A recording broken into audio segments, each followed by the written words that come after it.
Muy bien, bueno, pues vamos a continuar. Eh, el día de ayer iniciábamos el tema de los datos personales y ahora, bueno, pues estábamos analizando las dos leyes que hay en el Estado mexicano respecto a la protección de datos personales. Por un lado tenemos la Ley General de Protección de Datos Personales en posesión de particulares y por otro tenemos una Ley Federal de protección de datos personales en entes obligados. Bueno, pues vimos así a grandes rasgos qué es un dato personal. Analizamos cuáles eran las dos definiciones que se determinan en estas respectivas leyes y íbamos a comenzar con la diferencia entre un dato personal y un dato personal sensible, la particularidad en la cual se tiene de protección de estos datos, pero deseo que podamos estar iniciando con la lectura de este documento. Es un documento introductorio, pero me parece que es conveniente que previo a que continuemos con el análisis de las leyes, podamos estar viendo a qué se refieren con estos datos personales. Un segundo, por favor.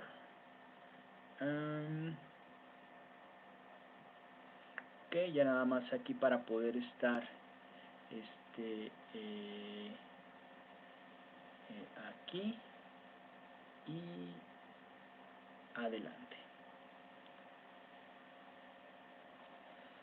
Muy bien, a ver,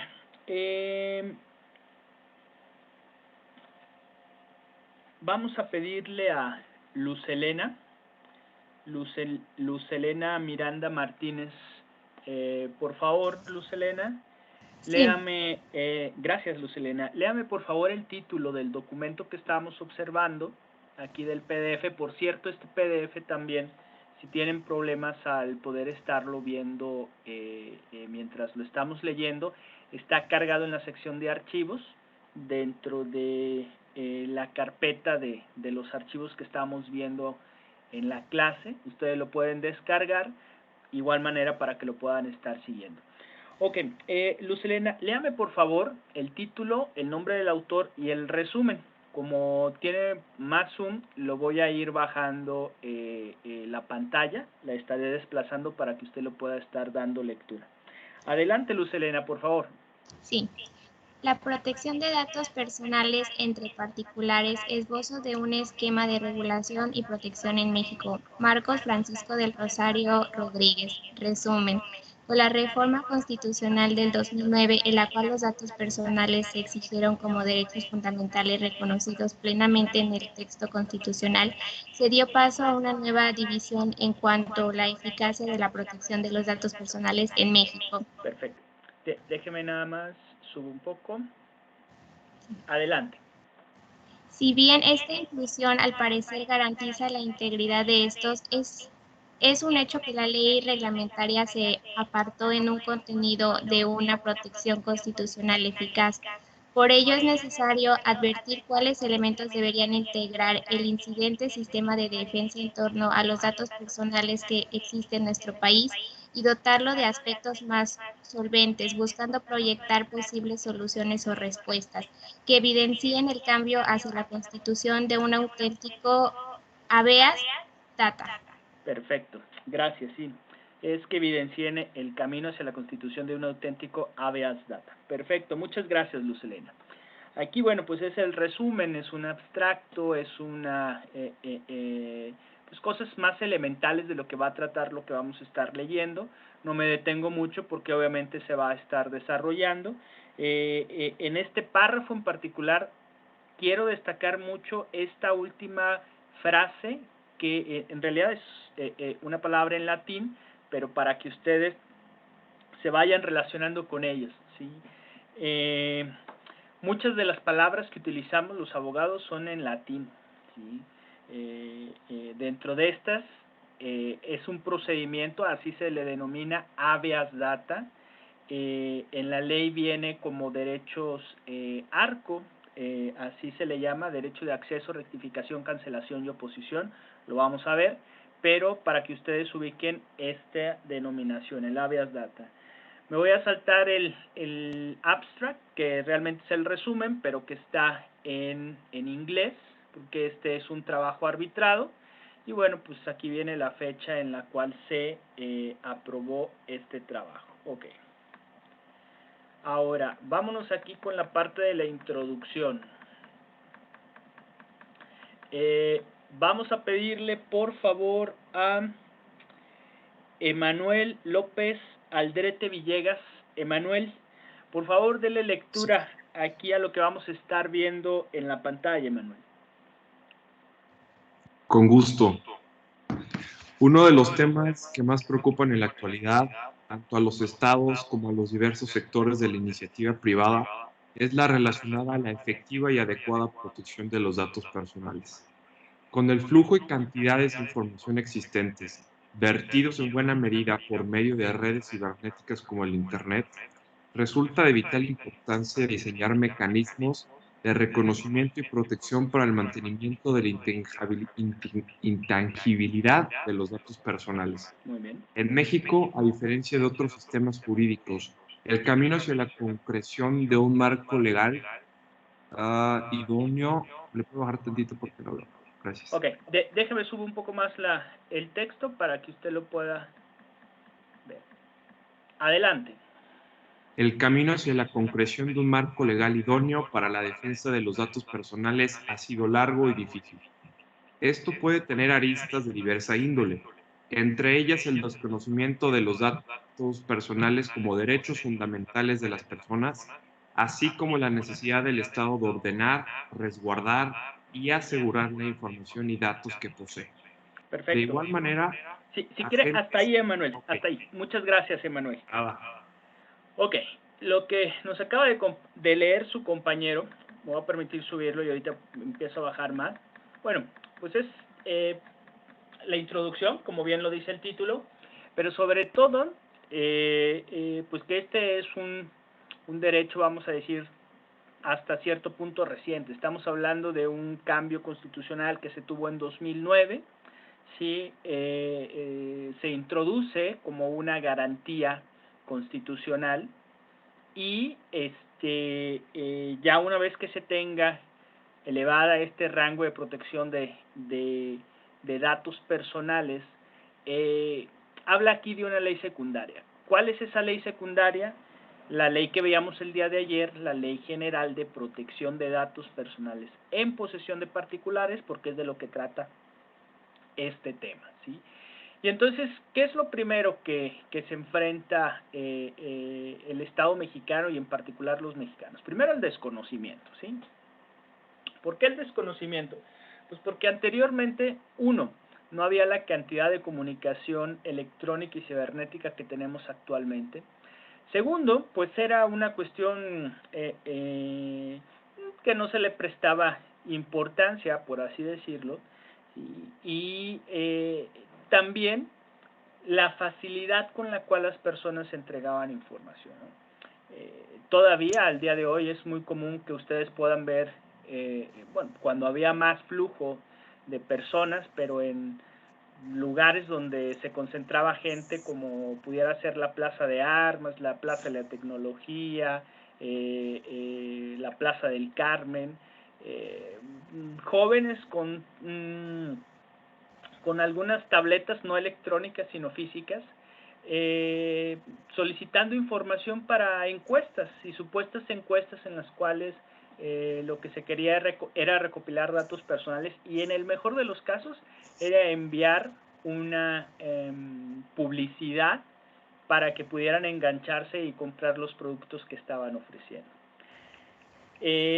Igual manera, también en estos mismos puntos, así jóvenes que ofrecen que se puedan estar cambiando de compañías telefónicas, ¿sí? Y de igual manera piden datos personales, o personas que hablaban a los domicilios para solicitar u ofertar tarjetas de crédito o cambios que se estuvieran haciendo. O sea, realmente era una gran variedad que se estaba, que se daba en cuanto a la difusión y el otorgamiento de datos personales. Y no había nadie que los estuviera obligando, o sea, los datos personales se estaban dando de una forma muy,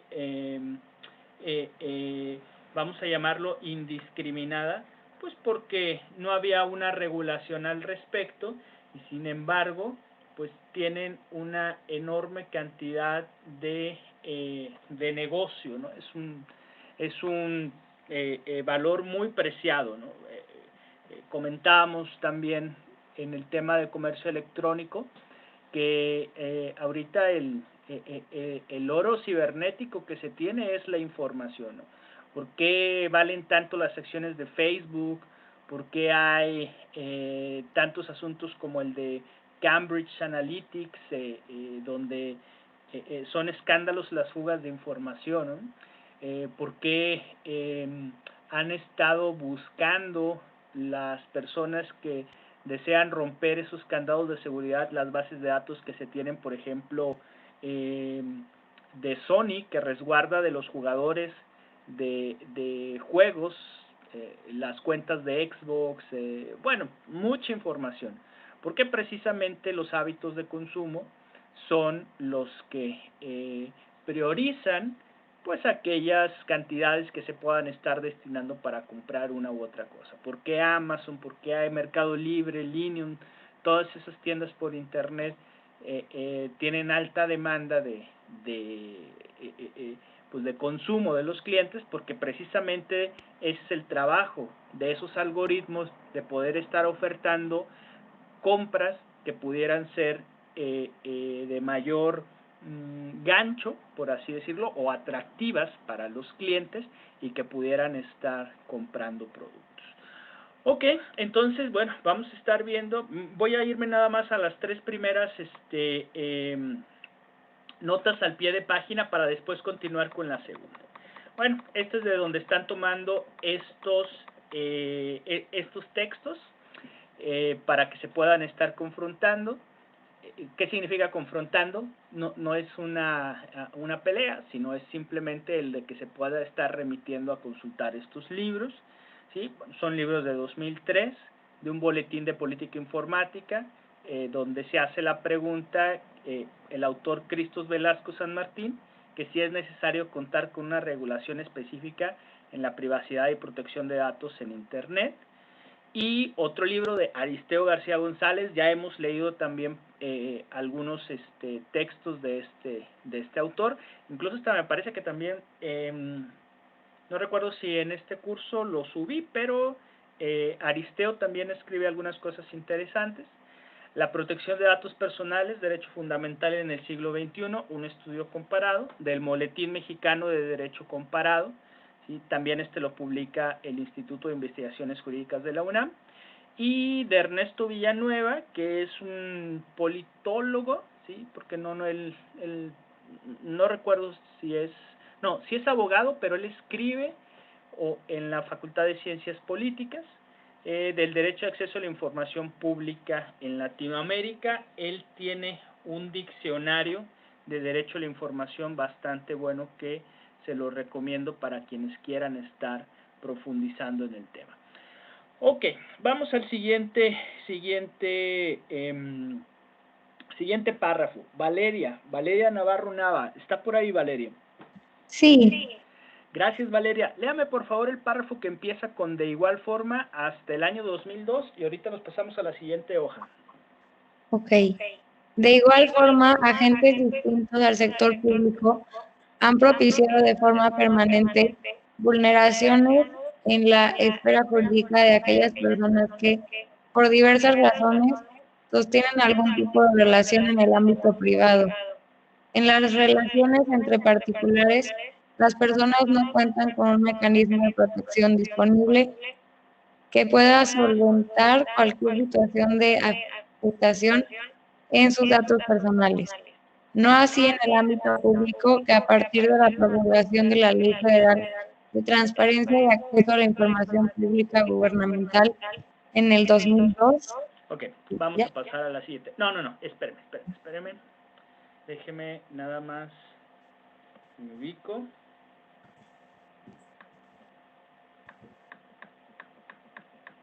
Desde estableció hasta particulares, por favor, Valeria. Ok. Estableció un mecanismo para salvaguardar cualquier afectación que genere la autoridad gubernamental. Esto implica que ante la inexistencia de instrumentos de tutela en el ámbito privado, las personas que se encuentran en un estado de indefensión permanente cuando sus datos se encuentran en posesión de particulares. Perfecto. Muchas gracias, Valeria. Ok, aquí lo que nos comenta su compañera es la diferencia entre el ámbito público y el ámbito privado. ¿Qué es el ámbito público? Aquellas instituciones gubernamentales que resguardan información y muy en particular datos personales. Como por ejemplo, vamos a poner la vida, ¿sí? Desde que una persona está, es más, vámonos, desde que una mujer está en embarazo, está embarazada, desde que tuviera, o sea, desde que el producto fuera concebido, que tiene que acudir a servicios de salud, y ponemos el ejemplo de servicios de salud públicos, hospitales que sean de el Instituto Mexicano de Seguridad Social, el Instituto de Servicios Sociales de los Trabajadores al Servicio del Estado, de los hospitales que se tienen también de las Fuerzas Armadas, los hospitales que tiene Pemex, en este caso el Hospital Central, los hospitales que tienen los servicios de salud estatal o municipal, las clínicas de salud, bueno, cualquier institución, clínica, hospital en el ámbito público, desde ese momento se les apertura un expediente clínico donde va a estar su salud, ¿sí? Datos que se refieran a su salud y a la evolución que vaya a tener el producto de su embarazo, o sea, la vida que llevan en su vientre y el bebé que vaya a estar naciendo. Entonces, desde que son madres, desde que tienen el bebé en su vientre, ellos ya van dejando datos personales muy sensibles, ¿sí? Porque es la evolución que vaya teniendo tanto su bebé como la salud de ellas.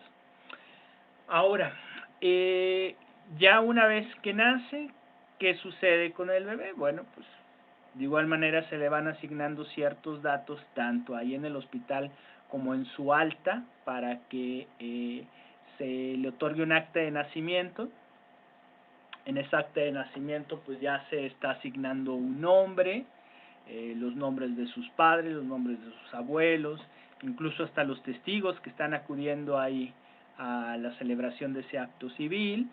Después las cartillas de vacunación, cuando se les aplican las vacunas, las altas que se tienen en las escuelas, en los kinders, jardines de niños, o sea, desde cuándo se empiezan a estar regando, por así decirlo, datos personales de todas las personas. Y ojo, insisto, solamente me estaría refiriendo a cuestiones del ámbito público, ¿sí?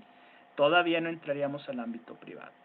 Y lo que se nos dice en este párrafo es que la protección de los datos personales en el ámbito público, en los sectores gubernamentales, fue con anticipación a la protección de los datos personales entre particulares, ¿sí?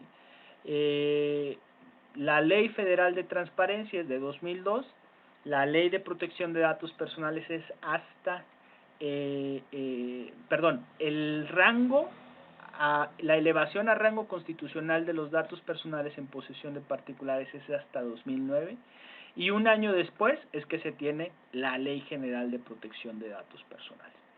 Y entonces, ya hasta esos momentos es que se tiene ya un instrumento legal, jurídico, de protección de datos personales en particulares. Ok, vamos a continuar. El siguiente párrafo. Ok, vamos a ver este y el que sigue. Eduardo Iván Ibarra Saldierna, ¿está por ahí, Eduardo?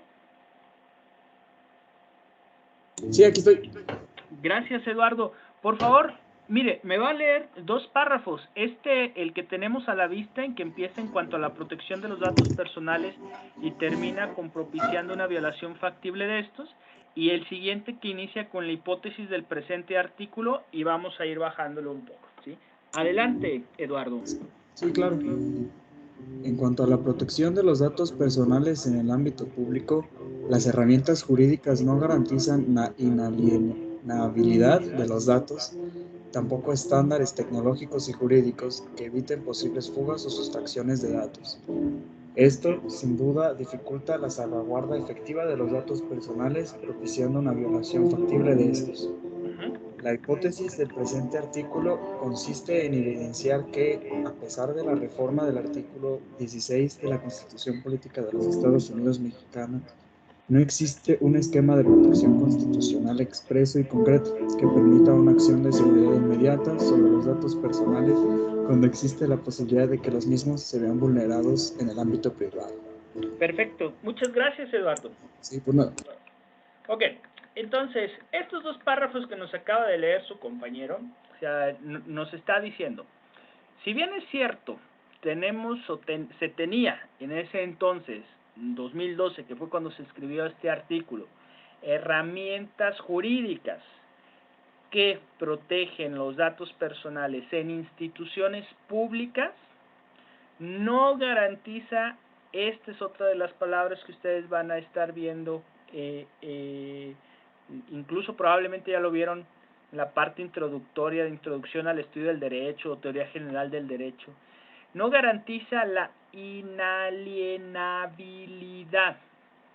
¿Qué significa que un dato sea inalienable? ¿Sí? Que se pueda transgredir, que se pueda difundir, que pueda haber alguna transgresión de derechos, que pueda haber alguna afectación a la persona, que pueda haber una especie de burla, que cualquier cuestión que se estuviera transgrediendo un derecho, ¿sí? Entonces, estas herramientas no garantizaban que no se fueran a estar difundiendo estos datos. Tampoco que hubiera estándares tecnológicos y jurídicos, ¿sí? ¿Por qué? Por lo que les comentaba, hay más flujo de información en sistemas tecnológicos, o hay mayor cantidad y más, no mayor cantidad, pero sí más facilidad, y que se pudieran estar evitando fugas. Vamos a ver también lo que se refiere a los certificados de seguridad y a los expedientes de seguridad, que son los elementos que se tienen para proteger en mayor medida un expediente. Y, sobre todo, el segundo párrafo nos dice cuál es el artículo que se reformó constitucionalmente donde se incluyeron estos datos personales. El artículo 16. Si se fijan, en el tema pasado, en el de inviolabilidad de las comunicaciones privadas, analizamos este artículo 16, muy en específico, la parte relativa al párrafo 13º, ¿sí? Donde se establece la obligatoriedad de cuáles son las facultades, cuáles son las autoridades que solicitan la intervención de una comunicación privada y quién es la autoridad, en este caso judicial federal, que autoriza esa intervención a una comunicación privada y que debe de existir con previamente debe de existir una solicitud, porque si no existe la posibilidad de que en caso de llevarse a cabo una prueba así, pues se declare que no tiene materia. Ok, ahora vamos a continuar. Sí, y aquí, bueno, finaliza el párrafo diciendo el autor que el hecho de que se tenga también o que se haya elevado a rango constitucional no quiere decir que automáticamente se vayan a estar robusteciendo y protegiendo esos datos personales, ¿sí? Máxime que pues también el sector privado es un sector que maneja mucha cantidad de datos personales. Como ejemplo, si ustedes, bueno, no sé ahora que ya estoy en la televisión digital, pero yo me imagino que también. Antes las televentas pues se realizaban a través de medios como la televisión, y si ustedes veían la programación entre las 12 de la noche y las 6 de la mañana, eran solamente ventas que se hacían a través de los monitores de televisión. ¿Por qué? Bueno, estudios indicaban que las personas que generalmente estaban viendo televisión a estas horas eran personas que tenían una cierta inestabilidad en cuanto a sus horas de sueño, que pudieran también tener una intranquilidad, y que como consecuencia de esa intranquilidad pudieran encontrar una manera de satisfacción a esa intranquilidad en la compra de productos que probablemente no los necesitaran, pero por el simple hecho de comprarlos ya les daba una pasividad, por así llamarlo, una especie de paliativo, y que entonces compraban este tipo de productos. Y sobre todo lo que se les llaman productos milagro, ¿no? Productos donde con, no sé, mensajes directos en los que realizando cierto tipo de ejercicio durante 5 minutos al día iban a tener cuerpos esculturales, y esas personas que compraban ese tipo de productos es muy factible de que vuelvan a comprar un producto similar o bajo la misma publicidad, ¿sí? Si una persona que dice compra un producto en el cual le menciona que haciendo 5 minutos de un ejercicio donde tiene que estar haciendo unas abdominales va a tener un cuerpo escultural, y al cabo de 2 o 3 meses se oferta un producto nuevo, y que incluso esa publicidad señala que el producto anterior era malo, que le generaba algunas molestias en la espalda baja de las personas, por poner un ejemplo, las personas lo vuelven a comprar, ¿sí? Y me refiero a que lo vuelven a comprar porque probablemente la finalidad sea. Eso pues se traslada ahora a los medios tecnológicos, y más a lo que estábamos viendo como esos sistemas expertos, esos algoritmos a través de los cuales cualquier búsqueda de información que ustedes realicen se queda registrada en una inteligencia artificial, y pues se empiezan a ofertar productos. Si ustedes se ponen a buscar cosméticos, si empiezan a buscar ropa, tenis, celulares, computadoras, juegos de video, playeras deportivas, les van a empezar a llegar y a bombardear de información, de ofertas en las cuales ustedes puedan estar comprando. Y es impresionante porque así sea en una red social y cambien a otra red social, la información que les va a estar llegando en la cual les oferten productos van a seguir siendo de los mismos. Eso es la protección de datos personales, incluso en redes cibernéticas. Muy bien, vámonos al punto 2. Jimena Araceli Guerra Vargas. ¿Está por ahí, Jimena? Sí, profe, aquí estoy. Gracias, Jimena. Jimena, léame por favor este punto 2 y este primer párrafo, y de igual manera como lo he comentado con sus compañeros, le voy a ir subiendo la pantalla para que siga leyendo. Sí, está bien. Adelante, Profe, Jimena. permite un momento, es que mis perros están ladrando. Ok, no se preocupe. Si quiere ahorita regreso entonces después con usted, Jimena. Sí, por favor. Ok, a ver, David de Daniel Esmer Salas, ¿está por ahí, David? Sí, aquí estoy. Gracias, David. ¿Me puede leer, por favor, este punto 2 y este primer párrafo, David? Sí. Adelante, David. Ineficacia de los datos personales como derechos fundamentales en México. Ujú. Sistema constitucional mexicano heredero del modelo decimonónico. Perdón, David, es heredero. Heredero, perdón, sí. Así es. Adelante, David. Modelo decimonónico, así como de la visión del modernismo político del siglo XIX. Ha dejado desprotegido durante su evolución a diversos derechos fundamentales, ajenos a la tradición antes mencionada. Si bien la noción acerca de la importancia de proteger los datos personales ha adquirido un mayor auge en las últimas décadas, es un patrón recurrente de proteger los datos personales, una mayor auge en las últimas décadas, es un patrón recurrente de desconocer aquellos derechos fundamentales no contenidos en el catálogo constitucional. Perfecto, muchas gracias. Y bueno, pues para aquellos que ustedes ya cuando vayan a estar llevando la materia de derecho constitucional, o para quienes nos gusta o nos formamos en este campo del derecho constitucional, este autor, Gustav Zagrelewski, o Gustavo, traducido o castellanizado, Gustavo Zagrelewski, ¿sí? Vaya, es un autor que explica bastante bien las cuestiones de derecho constitucional. Este libro al castellano, al español, lo traducen así, El derecho dúctil, de una editorial española, Trota, ¿sí? Pero bueno, esto es para aquellos que tengan esa inquietud. Muchas gracias, David.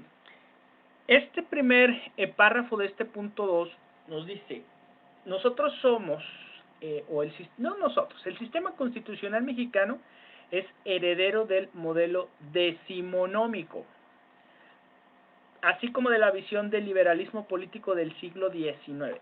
¿Qué significa con este modelo decimonómico? ¿Sí? Nosotros tenemos una fuerte influencia constitucional, tanto de la influencia española como de la influencia norteamericana. En el continente americano solamente hay 5 países que tienen un régimen federal. ¿Cuáles son estos 5 países? De norte a sur. Norte, Estados Unidos, de lo cual en gran medida se tomó no una copia, pero sí una referencia, más con la Constitución de Filadelfia de 1776. El segundo país, México, la República Mexicana, que nosotros habitamos. El tercer país, yéndonos más al sur, ya iniciando Sudamérica, Venezuela. Venezuela todavía es un país federal. El cuarto país es Brasil. Brasil también, la República Federal Brasileña. Y finalmente Argentina. Son estos los 5 únicos países que tienen un régimen federal. De ahí en fuera, todos los demás tienen regímenes centralistas. Incluso todavía tenemos islas que siguen dependiendo de, por ejemplo, de la monarquía británica, de países como Holanda, Francia, Antillas holandesas, francesas, ¿qué más? Portuguesas también, se tienen por ahí algunas islas, y sí, países que todavía tienen cierta influencia en países europeos, ¿sí? Su libertad es dependiente todavía de otros países. Pero bueno, esa es mera historia constitucional. Y entonces, la visión que se tiene, o que se tenía previo a la reforma de derechos humanos, era que si un derecho no estaba incluido en la Constitución, era que no estaba reconocido. ¿Por qué digo que previo a la reforma de derechos humanos? Porque ahora, con esta parte de las convenciones internacionales de derechos humanos, si un derecho humano no está consagrado en nuestra Constitución, pero se encuentra en un documento internacional, se protege. No necesita estar textualmente introducido en nuestra Constitución para que pueda ser protegido. Ese es un gran avance de la reforma constitucional y de la reforma en derechos humanos. Lamentablemente también se ha tergiversado mucho este concepto de derechos humanos y ciertas interpretaciones que se le dan a algunos derechos, como por ejemplo la libertad, el derecho a la vida, el derecho a una, no sé, por ejemplo, al suministro de agua, el derecho al internet también, que está reconocido en ciertos documentos internacionales, incluso en nuestra propia Constitución. Muy bien, vamos a pasar al siguiente párrafo, perdón. Ok, un segundo, nada más vamos a pasar un poco por acá.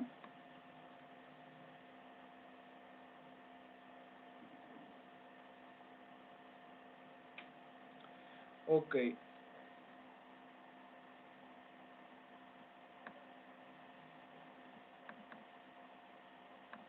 Aquí está. Siguiente párrafo, nada más. Ángel Eduardo Correa Soto, ¿está por ahí, Ángel? Ángel, sí, acá estoy. Gracias, Ángel. ¿Me puede leer, por favor, este siguiente párrafo, por favor? Ok. Los derechos fundamentales que no han sido plasmados explícitamente o bien que no se encuentran ubicados materialmente en el apartado dogmático han carecido de un reconocimiento de existencia formal y, por ende, de estrecha el mecanismo de control y y por ende de una eficiencia efectiva en cuanto a su tutela.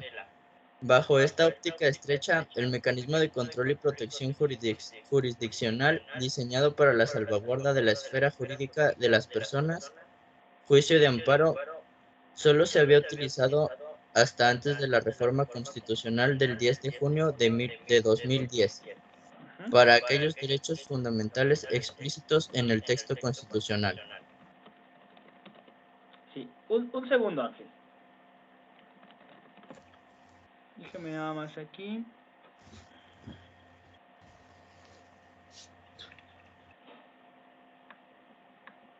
Bueno, ya hasta aquí está bien. Está bien, Ángel, ya esta última línea la leo yo. Ok, gracias, Ángel. Me voy a ir a ver las notas al pie de página, nada más las 5 y las 6 para poder tener aquí la referencia. ¿Sí? Bueno, si se fijan, siguen haciendo las referencias a los textos constitucionales. Este de Prieto Sanchís Luis no lo he leído, también Justicia Constitucional y Derechos Fundamentales. De Héctor Fix Zamudio también. Héctor Fix Zamudio es un excelente investigador, da unos puntos de vista bastante buenos. Ensayos sobre el derecho de amparo, México, editorial Porrúa en conjunto con editorial de la UNAM, Universidad Nacional Autónoma de México, que es del 2003, tiene bastantes buenos escritos. Miguel Carbonell también, algunos escritos buenos, otros no tanto, pero pues es interesante también a veces leer el punto de vista que tiene el doctor Miguel Carbonell, también investigador del Instituto de Investigaciones Jurídicas de la UNAM. Ok, vamos viendo entonces este primer párrafo que nos hizo favor de leer su compañero Ángel.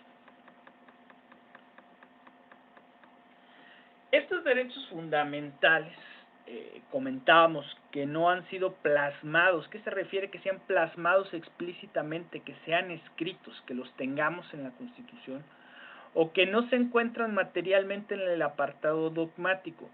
Las constituciones tienen dos apartados, un apartado dogmático y un apartado orgánico.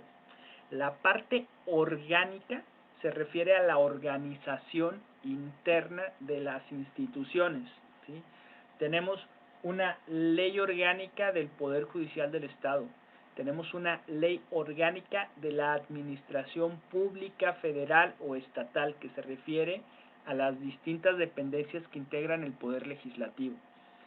Tenemos una ley orgánica del Congreso de la Unión, tenemos una ley orgánica de la Cámara de Diputados, una ley orgánica de la Cámara de Senadores, una ley orgánica del Congreso del Estado. O sea, es la parte organizativa. Así se tiene en el Estado, en la Constitución Política de los Estados Unidos Mexicanos. Del artículo 30 en adelante se empieza con la parte orgánica, en esta parte organizacional. Y en los primeros artículos, del artículo primero al artículo 29, tenemos la parte dogmática, que era la parte donde se concentran anteriormente las garantías individuales, ahora mal llamados derechos humanos. Ok. Y ahora, el mecanismo de control y protección jurisdiccional, ¿qué se refiere que sea una protección jurisdiccional? Ya vimos cuál es la autoridad judicial o jurisdiccional, un juez, ¿sí? La protección jurisdiccional está diseñada para la salvaguarda de la esfera jurídica de las personas, en particular este procedimiento, el juicio de amparo. Ustedes van a llevar una materia que se llama Derecho de Amparo, ¿sí? En la cual es uno de los juicios por excelencia, donde se habla y se solicita, así se le llama, la protección de la justicia constitucional federal o protección de la justicia federal, para que se salvaguarden los derechos, para que un derecho constitucional se proteja. Y aquí se dice que antes de la reforma constitucional del 10 de junio de 2000, estamos hablando que esta es la reforma de derechos humanos, solamente se hacía referencia a aquellos derechos fundamentales, que estuvieran explícitos en el texto constitucional, ¿sí? Ya lo comentamos, ¿sí? A partir del cambio a derechos humanos, se reconocen derechos que no necesariamente estén en la Constitución, sino también que estén en tratados internacionales. Y sobre todo estos que son de libertad individual. Ok. Los siguientes dos párrafos, por favor. Johan de Jesús Castro Vázquez. Johan, ¿está por ahí? Sí, profe. Gracias, Johan. Vamos a leer estos dos párrafos en donde dice ante este escenario y el siguiente párrafo de igual forma. Adelante, por favor, Johan. Ante cualquier violación de los datos personales de una o varias personas perpetradas por la autoridad, se encontraba exenta de ser restituida y reparada eficazmente. Esto como consecuencia de que los datos personales no se les consideraba derechos susceptibles de protección por parte del amparo u otro medio de control jurisdiccional, ya que no poseían un reconocimiento expreso en el apartado dogmático.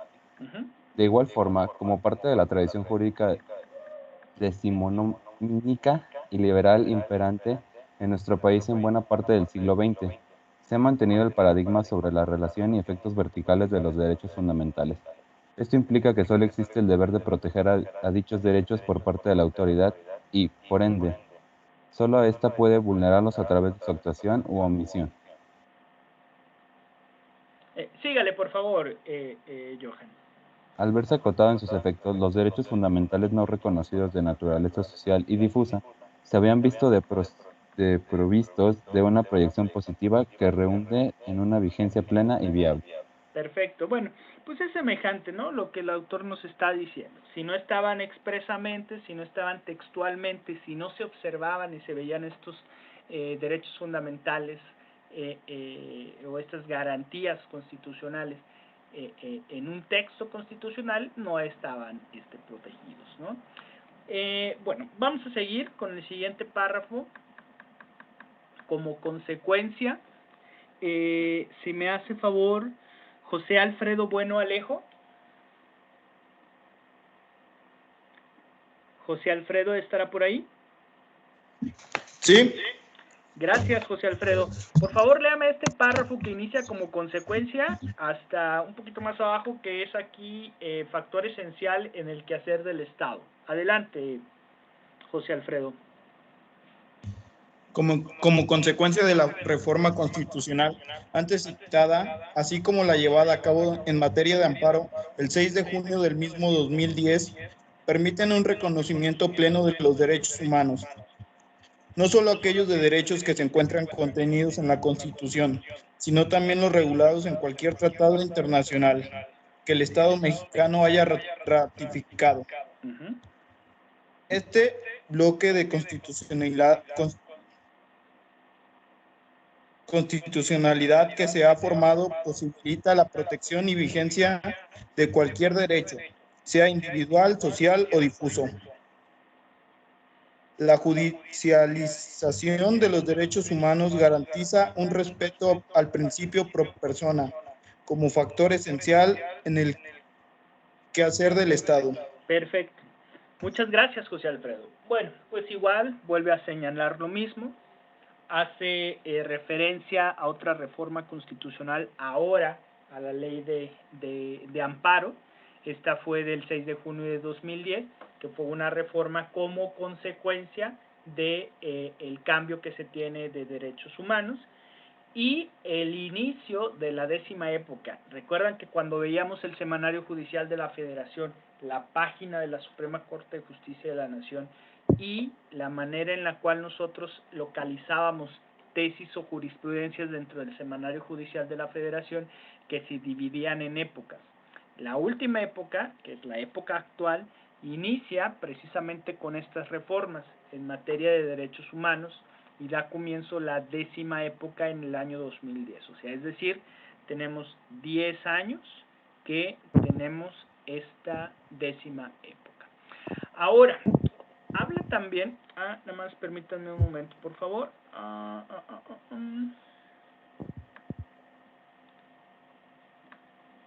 Ahorita estoy con ustedes, un segundo. Ajá, aquí está.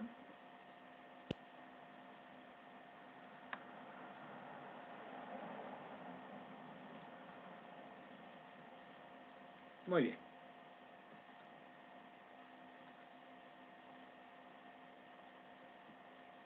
Perdón, listo, ya regreso con ustedes. Les quería comentar también de que ahora, bueno, lo que les decían ya no solamente es que estén en la Constitución derechos reconocidos, sino también en tratados internacionales, y aquí es algo importante, dice que el Estado mexicano haya ratificado. ¿Qué significa que el Estado mexicano haya ratificado? Hay un procedimiento donde se encuentran representantes del Estado mexicano, muy en específico, pues por parte de los cuerpos diplomáticos, por la Secretaría de Relaciones Exteriores, embajadores que están, por ejemplo, ante la ONU, ante la Organización de Estados Americanos, ante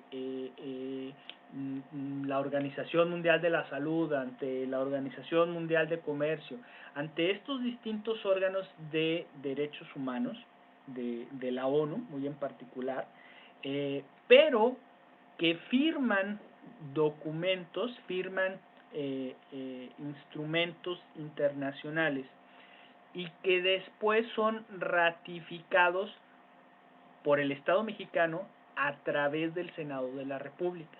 Una vez que se firma un instrumento internacional, se baja al Senado de la República y el Senado lleva un procedimiento de ratificación. E incluso pueden tener reservas a esos derechos. Por ejemplo, tengo muy presente lo que se les llama el pacto civil o las sociedades de convivencia. ¿Qué es el pacto civil o sociedades de convivencia? Es cuando dos personas del mismo sexo quieran tener un acta que a través del registro civil se les reconozca esta unión. Y cuando se suscribe este pacto o este convenio de las sociedades de convivencia, el Estado mexicano lo suscribe, pero establece una reserva, y la reserva en específico, en ese momento, cuando se suscribe por el Senado, era que las personas homosexuales no podían estar adoptando niños, ¿sí? Esa era la reserva que se estableció por parte del Senado, ¿sí? Entonces, se suscribe un convenio y al momento de ratificarse por el Estado mexicano, se pueden estar estableciendo reservas, ¿sí? Ok, continuamos. Esta palabra también es muy importante que ustedes la ubiquen. Bloque de constitucionalidad, ¿sí? El bloque de constitucionalidad se refiere precisamente a esto, que el derecho puede ser reconocido de forma individual, es decir, por una persona como ustedes o como yo. 2, de forma social a través de una agrupación de distintas personas, ¿sí? Vamos a decir, de una junta vecinal, de colonos de un fraccionamiento, de el representante de la administración de un edificio condominal, ¿sí? O difuso. Esta parte del control de derecho difuso es muy técnica, pero bastante importante de conocer. Obviamente no lo voy a explicar a detalle porque se necesitaría que ustedes ya hayan cursado el curso de Derecho de Amparo, pero el control difuso de la constitucionalidad son aquellos derechos que incluso pudieran estar generando una afectación no solamente a ustedes en lo particular, sino a una población en específica. Por ejemplo, los derechos ambientales, ¿no? Esa parte del derecho ambiental es muy interesante porque puede ser que incluso ciertas personas, por, no sé, la calidad del aire que se tenga por consecuencia de la emisión de gases que se emitan en la zona industrial, afecten a pobladores de comunidades cercanas, como pudiera ser Villa de Zaragoza, Santa Catarina, Villa de Reyes, Santa María del Río, o la misma zona metropolitana de San Luis Potosí, y estar solicitando a un juez federal para que dé lineamientos e instruya a las áreas gubernamentales que se encargan de la parte ambiental para que establezca monitoreos y se pueda estar controlando los metales pesados que pudieran estar en el aire, ¿sí? Es una parte, insisto, bastante técnica, pero muy interesante y que ya en su momento ustedes lo van a estar viendo. Y finalmente este principio, que se escucha mucho, un principio pro persona, nuevamente un término en latín, principio pro persona. ¿Qué significa? Que cualquier política pública, cualquier resolución e incluso cualquier duda que se pudiera estar teniendo, siempre va a estar observándose de que sea en el mayor beneficio para una persona. En caso de que se tenga duda, que sea en favor de una persona. Ok, vámonos nuevamente aquí a los notas a pie de página. Es importante que ustedes observen estas notas a pie de página, por eso es que me gusta y busco que ustedes puedan estar analizando y viendo este tipo de artículos, porque, bueno, obviamente son escritos por investigadores y citan a su vez a otros autores, como por ejemplo Carlos Ayala Corao. El título de su, en este caso es de un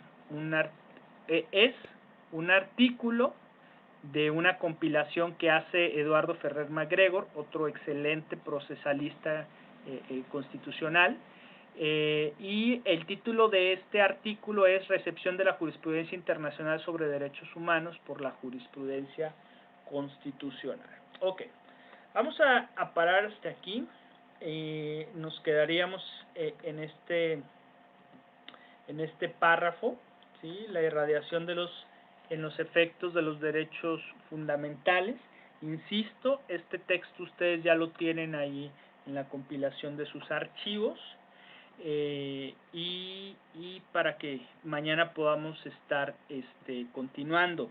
Les había comentado que el día de ayer que pues mañana me iba a estar abocando a hacer la captura de sus calificaciones. Sin embargo, con este método, que era lo que yo buscaba, que a través de un examen programado se pudieran estar exportando sus calificaciones, pues de una manera más ágil y sencilla ya se tienen. Ustedes ya pueden estar consultando sus calificaciones en la plataforma de la universidad, en el sistema de alumnos de la misma facultad, y ya están sus calificaciones. Entonces, el día de mañana sí vamos a tener clases. El día que no tendríamos sería el próximo viernes. El viernes 16 tengo un compromiso, pero mañana sí tenemos clases y mañana continuaríamos por aquí. Entonces, revisen sus calificaciones y nos veríamos por aquí el día de mañana. Que pasen una muy buena tarde, jóvenes. Muchas gracias, Leslie. Gracias. Gracias. Sí, a ustedes, hasta mañana.